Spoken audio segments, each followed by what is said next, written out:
for the next hour. They're going to be the views of Bob Chapman, the International Forecaster, and we're going to be talking about what's going on financially. Hi, Bob. How are you doing? Well, pretty good. Well, it looks like certainly there was some little problems with the market dropping out over in China and Asia and other parts of the world this morning. What happened? Well, first of all, the market in China had come down about 20% from its recent 84% climb based upon $1.9 trillion injected into the communist Chinese economy since February. And a lot of that money went into the market as well as into real estate, which has gone crazy as well. And so today we saw 6.7% on the downside. So that's a clear breakdown. And so we'll probably drop, I don't know, we're down 27, probably 27%, down another 60% before it flattens out again. So there's got to be a bloodbath. And, you know, one of the things that was helpful in making other markets go up was the Chinese and other Asian markets which followed, and including Japan as well. And now we're looking at some big corrections. So I think, in spite of the efforts by the United States government, I think the stock market's going to start finally heading south. And so, you know, the Chinese really didn't handle the thing properly. And but that's understandable. They haven't been physically involved in that sort of thing on an ongoing basis, but for just about 10 or 15 years. So they're really new to the game. And but it's going to affect all markets.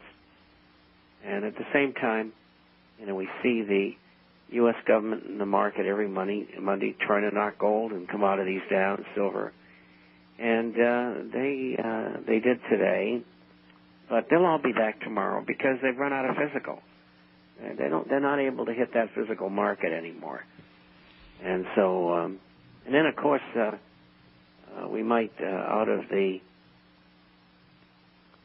investigations that look like they may come as a result of H.R. 1207.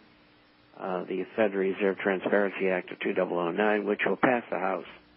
The question is, will it pass the Senate? And I say I think so. And with that, I think we'll find out, in part, the part that the Fed has played in the sale of gold from the U.S. Treasury and their manipulation of all markets, along with the President's working group in financial markets. So we get that thing passed, we're going to find out lots of things that we couldn't find out before. I was really interested that Barney Frank, Congressman Barney Frank, has said, or at least told Congressman Paul, that this will be passed in October and there will be an audit. Now, what about the Senate? Is it going to be able to get through the Senate, do you think? Well, they have 34 co-sponsors, and we're looking at 100 people. And so they get another 15 or 16, I think they got it made. And all right, hold on. Well, we're going to be back here in just a moment. Our guest is, of course, Bob Chapman, the International Forecaster. We're going to try to keep you abreast of what's going on financially if you hope to survive. Well, this is Dr. Stan, and of course our guest is Bob Chapman. He's just saying that President Obama's popularity has fallen from, I don't know, it was 60 or 70% when he started, and it's down, it's up to about 41% now. And of course it's going to continue to fall. But remember, President Obama is simply a figurehead for the financial elite, the trilateral, called the Brotherhood of Darkness, call it what you will, the people who give him his orders every day. People like General James Jones, member of the Trilateral Commission, Admiral, I think it is Burke, he's in charge of, or Birch, something like that, he's in charge of Homeland Security. Certainly the people in the State Department, the people, Timothy Geithner, Secretary of the Treasury, they all come from the Trilateral Commission. They're the people who meet with him every day and tell him what to do. He is the figurehead that we look to, but of course Barack Obama, like most of our presidents, is simply does what he is told to do, unless he wants to take a trip to Dallas. But you go right ahead, Bob. I think if they were to get any kind of a medical plan through, it would be a bones, just a bones bill. I mean, they would just to get a few things through. But I don't even think they're going to get that. Not only is the public irate, they're outraged. And then I think if they fail on cap and trade, and then they're sitting with, by that time, perhaps by the end of the year, the president's approval rating will probably be down around 30 to 35, and Congress might drop to 8 or 9. The only good thing they got going in Congress, in the House at least, for now, is 282 of them said, we'll co-sponsor 1207. And they're going to get a few points, and that might save some of them. Now, for our listeners, of course, that is the audit of the Federal Reserve System, which is, of course, the financial arm of the banking elite. The banking elite owns the Federal Reserve System. Most people think this is a branch of government. It is not. It is owned by the large private banks, and of course they use the Federal Reserve System as a front for their activities, but they can't let the American people know that. The whole financial crisis is contrived simply because the banks got together and decided they weren't going to lend money. They can borrow money at 0% and lend it out at 15%, but they refuse to do it. Why? Because they want to bring down our financial system. And when you understand that, it begins to make sense. Go ahead, Bob. No, I think it is very aptly put. It's not only the Fed, but all the banks are lending money that they create out of thin air. And that's got to be brought to a halt, too. We were able to live with 8 to 10 times deposits, and but now they're at 50. And that's outrageous. And the only reason they could have done such a thing as professionals is to bring the system down, as you said. And so I think that what's going to happen here is that the exposure that's going to come as to what the Fed has been doing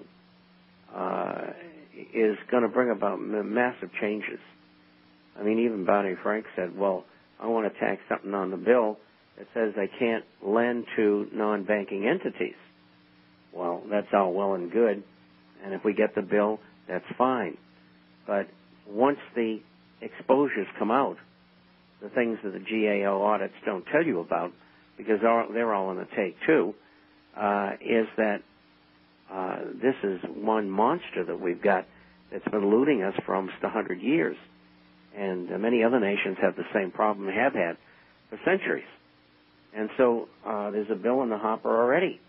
It's been in there for years, re-entered every year by Ron Paul to terminate the Federal Reserve. And if things work our way, that's what will happen. And that will give us a great chance, a really great chance to stop these people. And I only hope that it works out that way. And I only hope that we get people in Congress who are nothing but are different than the people who are in there now, who are all paid off. Amen to that. And, of course, they do what they're told to do. They're well rewarded financially when they retire. They become lobbyists or they get jobs with large corporations. Or certainly they are taking money like Mr. Jefferson did. I think he get a $90,000. Of course, he got it from the FBI, and it was simply a sting operation. But how many of them are taking money under the table? An awful lot of them are. We have the finest politicians money could buy, and they don't take it directly. Of course, they sell their votes to get money to give to their districts so that they can get reelected. That's the way the game is played. The whole idea is to get reelected so you can continue to be the honorable so-and-so, and so you can get this wonderful pension plan they have, and you can get the special health care benefits. But believe me, the members of the House of Representatives and the Senate have both voted down amendments to say, well, if we have a socialized medical system, why, of course, the elite, the congressmen, will get the same medical care as everybody else.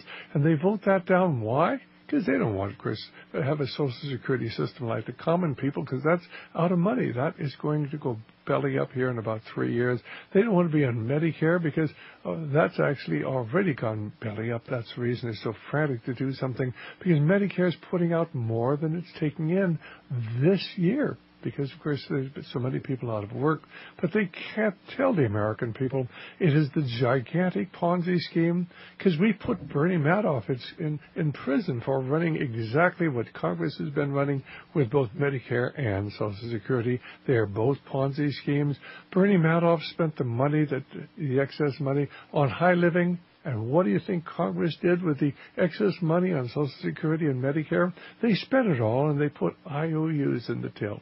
Go ahead, Bob.